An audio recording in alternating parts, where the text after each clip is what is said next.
नमस्कार, स्वागत आहे आपले मॅक्स मंथन डेली न्यूज चॅनलमध्ये. मनन करा, विचार करा आणि सत्य जाणून घ्या. नमस्कार, तुम्ही पाहत आहात मॅक्स मंथन डेली न्यूज. उद्योगनगरी पिंपरी चिंचवडच्या विकासाची नवीन ब्ल्यूप्रिंट आज समोर आली आहे. आयुक्त श्रावण हर्डीकर यांनी सन 2026 ते 2027 या आर्थिक वर्षासाठी तब्बल 9,322 कोटी 17 लाख रुपयांचे जम्बो अंदाजपत्रक सादर केले आहे. नवनियुक्त स्थायी समिती सभापती अभिषेक बारणे यांच्याकडे हे महाबजेट सुपूर्द करण्यात आले आहे. या बजेटची सर्वात मोठी आणि जेमेची बाजू म्हणजे महानगरपालिकेचे आर्थिक शिस्त. 5,690 कोटीच्या मुदत ठेवी एफडी आहेत आणि कर्जाचा डोंगर आता फक्त 636 कोटीवर नेऊन. पण प्रश्न हा आहे की हा आकड्यांचा फुलोरा आहे की विकासाची उंच भरारी. पिंपरी चिंचवड शहराचे ज्येष्ठ पत्रकार बाळासाहेब ढसाळ यांच्या नजरेतून सदर बजेट. पत्रकार म्हणून त्याहीपेक्षा महत्वाचं या शहराचा नागरिक म्हणून मला असं वाटतं की हे बजेट म्हणजे नवीन बाटलीत जुनीच दारू भरल्यासारखं बजेट. कोणत्याही प्रकारचा नवीन प्रकल्प नाही.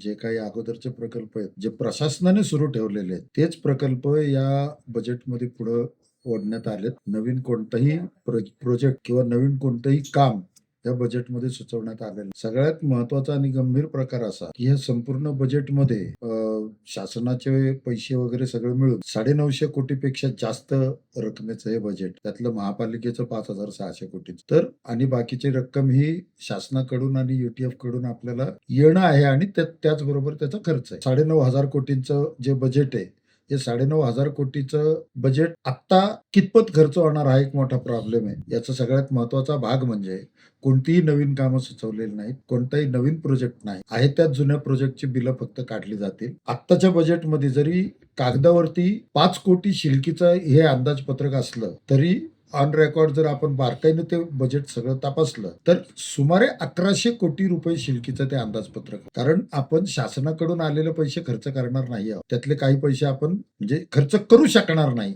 अशी परिस्थिती. खर्च करणार नाही त्याच्यापेक्षा करू शकणार नाही अशी परिस्थिती. तर अशा परिस्थितीमध्ये एक कळत नाही की महापालिकेवरती मग लोन कसं असू शकतं जर महापालिकेचं शिल्की बजेट पण तरी ते लोन आहे. याचाच अर्थ बजेट मांडण्यामध्ये कुठेतरी गोंधळ झालेला आहे. हे बजेट नागरिकांचं नसून प्रशासनाचं आहे. आणि सगळ्यात गंभीर बाब म्हणजे नुकतीच निवडणूक झाली, भाजपची इथं सत्ता आली, भाजप राज्यात सत्तेत आहे, केंद्रात सत्तेत आहे, या महापालिकेतही सत्तेत. पण प्रशासनाने तयार केलेलं बजेट आता भाजपला पुढे ओढावं लागेल. भाजपच्या ते माथी मारण्यात आलेलं आहे. बजेटमध्ये नवीन तरतूद होईल की नाही शंका आहे. जुनीच कामं फक्त नव्याने पुढे आणण्यात आलेली आहेत.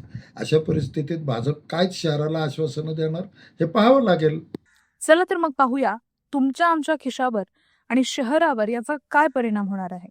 रस्ते आणि बांधकामासाठी 732 कोटी तर भूसंपादनासाठी 100 कोटींची तरतूद. वाहतूक सार्वजनिक वाहतुकीचा कणा असलेल्या पीएमपीएल ला 400 कोटींचे बळ देण्यात आले आहे. पाणी पुरवठा अमृत 2.0 योजनेसाठी 155 कोटी जेणेकरून शहराची तहान भागेल. महिला आणि दिव्यांग जेंडर बजेटसाठी 99 कोटी आणि दिव्यांगासाठी 68 कोटींची तरतूद करण्यात आली आहे. यंदा पर्यावरणावरही विशेष भर आहे. मुळा इंद्रायणी नदी पुनर्जीवन आणि मोशी कचरा डेपो मधील वेस्ट टू वंदर प्रकल्प शहराचा चेहरा मोहरा बदलण्यासाठी सज्ज झाला आहे. पिंपरी चिंचवड महानगरपालिकेचे सत्तारूढ पक्षनेते प्रशांत शितोळे यांच्या नजरेतून बजेट. गेल्या 10-15 मिनिटांमध्ये थोडक्यात पाहणी जर केली तर आयुक्तांनी जे सादर केलेलं बजेट आजचं आहे त्या बजेटमध्ये आम्ही ज्या मागण्या सर्वसामान्य गेल्या 15 दिवसामध्ये 1 महिन्याभरामध्ये चर्चा केल्या त्याप्रमाणे कोणती करवाढ नसलेला हा अर्थसंकल्प आहे. तो एक दिलासादायक आहे की कोणत्याही प्रकारची करवाढ या अंदाजपत्रकामध्ये नाही. ज्या पर्सेंटेज प्रमाणे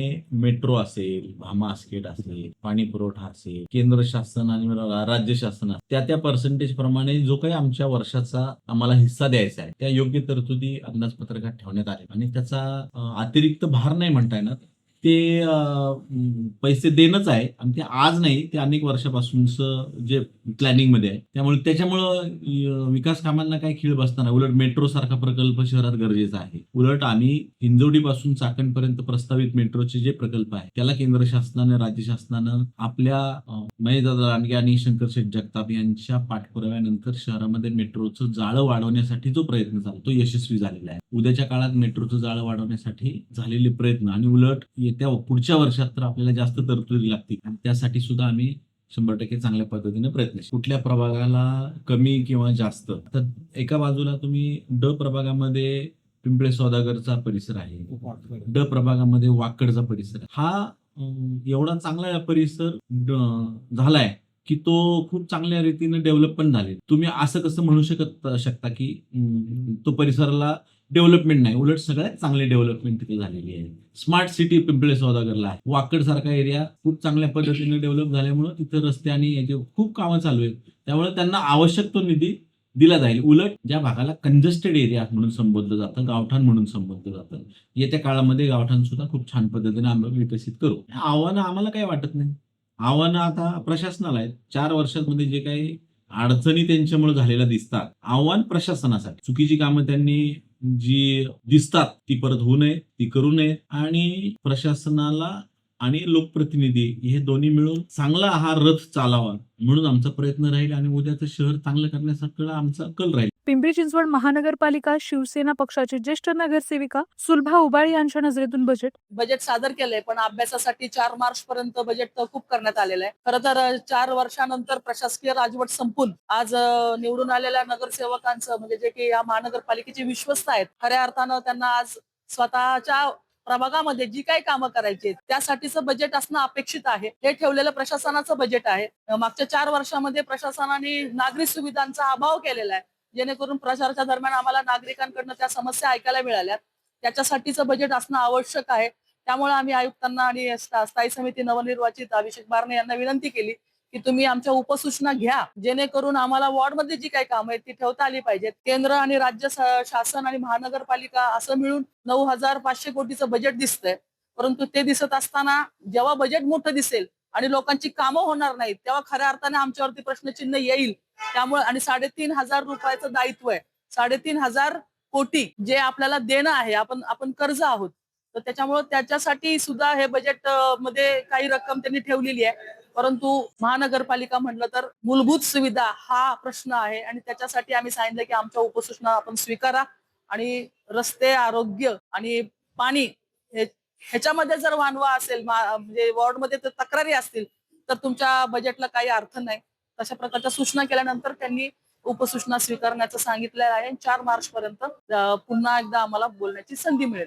पिंपरी चिंचवड शहर भारतीय जनता पक्षाचे शहर अध्यक्ष शत्रुघ्न उर्फ बापू काटे यांच्या नजरेतून बजेट. स्थायी समितीच्या अध्यक्षानंतर गेले 4 वर्ष प्रशासन हा कारभार पाहतो. प्रथमच भारतीय जनता पार्टीची दुसऱ्यांदा सत्ता या महानगरपालिकेमध्ये आल्यानंतर काल आमचा स्टँडिंग कमिटी चेअरमन तिथे बसलेला आहे. काल प्रशासनाने 9,322 कोटीचं बजेट खरं तर सादर केलं. याच्यामध्ये अनेक पायाभूत सुविधा द्यायचा प्रयत्न या बजेटमध्ये झालेला आहे आणि ज्या ठिकाणी काही देता आले नाही त्याच्यामध्ये काही आम्ही त्याच्यातून उपसूचना देऊन त्याद्वारे आम्ही काही बजेट लोकांसाठी आणणार आहोत. त्याच्यामध्ये इन्फ्रास्ट्रक्चर सुविधा असेल, पाणी असेल, स्थापत्य विषयक जेवढी काही कामं आणि प्रशासनाचा गाडा आखण्यासाठी जे काही बजेट लागतं या माध्यमातून काही गोष्टी आहेत. खरं तर आपण पाहिले की 4,700 कोटीचं दायित्व आता या मानवते आहे. कारण ज्या वेळेस प्रशासनाने त्या कारभारामध्ये ज्या काही डेव्हलपमेंटच्या गोष्टी समोर आल्या आहेत त्याच्यामध्ये या वर्षीचं बजेट खरं तर बरंचसं बजेट जुन्या कामांवरतीच खर्च होणार आहे. आणि आमचा प्रयत्न असा आहे की ज्या तिजोरीमध्ये अधिकची अधिक भर आणि महापालिका कशी लोकांच्या फायद्यासाठी भविष्यात पुढे येऊ शकते या प्रयत्नाने सुरू. आतापर्यंत थोडा बजेटचा कालपासून मी अभ्यास केलाय. आपण जर पाहिलं तर साधारण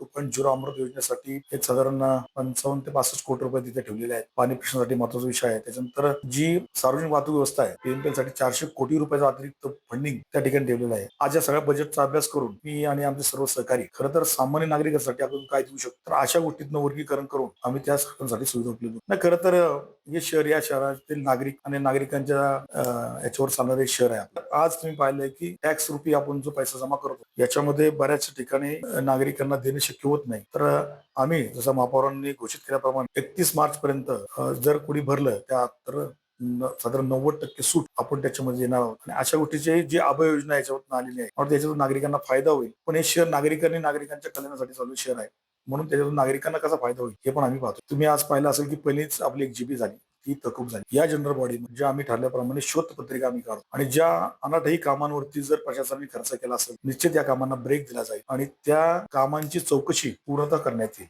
आणि त्याच्यावरती ऍक्शन घेतली जाईल. नवनिर्वाचित स्थायी समिती अध्यक्ष अभिषेक बारणे यांनी बजेटबद्दल प्रतिक्रिया व्यक्त केली. पण नागरिकांच्या मनात काही प्रश्न अजूनही कायम आहेत. महानगरपालिकेकडे 5,000 कोटींच्या ठेवी बँकांमध्ये असताना शहरातील उड्डाणपूल अजूनही रखडलेले का? पाणी कपातीचे संकट कधी मिटणार? आणि सर्वात महत्वाचे म्हणजे नवीन मालमत्ता सर्वेक्षणातून वाढलेली 133 कोटीची मागणी सामान्याच्या खिशाला किती गात्री लावणार. बजेट तर आले, आता अंमलबजावणी कधी होते याकडे साऱ्यांचेच लक्ष लागले आहे. अशा सविस्तर बातम्यांसाठी आणि रोखठोक विश्लेषणासाठी पाहत रहा मॅक्स मंथन डेली न्यूज. कॅमेरामॅन आकाश कांबळेसह बालाजी नवले, पिंपरी चिंचवड. मंथन न्यूज मध्ये आपलं सहर्ष स्वागत. चॅनल आवडला असेल तर लाईक करा, शेअर करा आणि सबस्क्राईब करा.